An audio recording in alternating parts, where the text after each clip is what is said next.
Brian, when you have a business to sell, you basically have three options as to who to sell it to.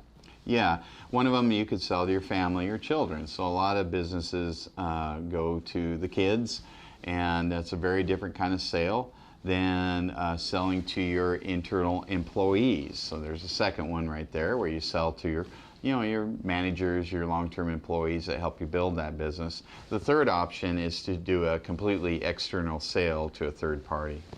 Why would someone want to sell their business to their family or their children versus just selling it externally?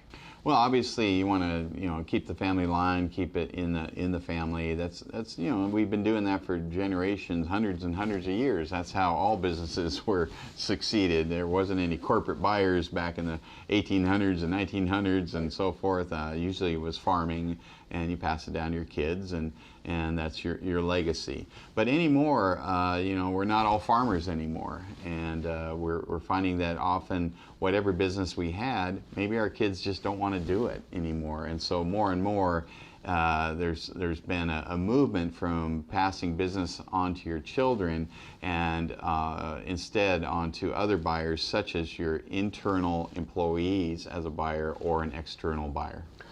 What would the circumstances be where selling it to internal employees would be more beneficial than selling it to an external buyer? Well, certainly rewarding employees, and if they know that they can buy in, they're probably going to put more of their efforts into helping you grow that business. There's the satisfaction of seeing that transfer, that generational transfer essentially, to people that have worked hard for you for years and years and years. They know the business, you know how they work in the business, you know that they can succeed in your business, they won't wreck it, they won't. We've seen a lot of examples where a buyer comes in and kind of ruins the business, but you would have that peace of mind there. So there's a lot of reasons why it can be a good thing to sell internally. From a transactional standpoint, what is the difference in selling it to your internal employees versus just a straight out external sale? Yeah, one of the disadvantages is that your internal employees probably can't write you a big check. Right.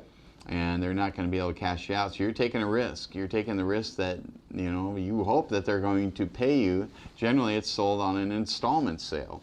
And so they're going to pay you out of future profits that aren't there. So you have to know that they're going to be there, run the business well, have it be profitable, and write you that check. Sometimes that doesn't happen. Whereas had you sold it externally, you probably would have had them write the check up front, and you don't have that. Or maybe they wrote a partial check and they want to keep you on a couple years for the transition and then pay you the rest later. But there's a lot more security in selling to an external buyer than an internal.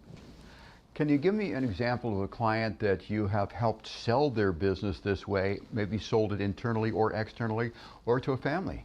Yeah, I'll give you one of each on the internal versus external. The first one is personal to me. I came to work for Bob Bauer 30 years ago, and I wanted to be an owner of the CPA firm someday. And so I worked really hard for 3 years and showed him I could do it. I didn't have any money to pay for a business, but he sold it on a contract to me for half of it for nothing down. And out of my share of the profits, I'd make the payments. If I wanted a raise, I had to make the company worth more. I had to make it have better profits, which I did. And so I was able to buy the first half, and then at the end of that, he sold me the second half. The second half was worth 4 times as much as the first half because we'd grown it so much. So that was a very effective internal sale. He saw that I could do it. We worked together long enough. He said, this is going to work. And it worked out great. He still works here. He works for me. Another example I've had recently is a veterinary clinic.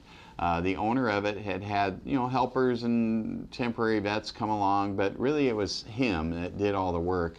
There really wasn't anybody to sell internally. But he had an external buyer come in, a consolidator of veterinary firms come in and offer millions and millions of dollars for his practice if he would stay on a couple years and transition out. So that set him up for his retirement perfectly because he didn't have the option of an internal sale. Brian, thanks for telling us more about the sale of a business.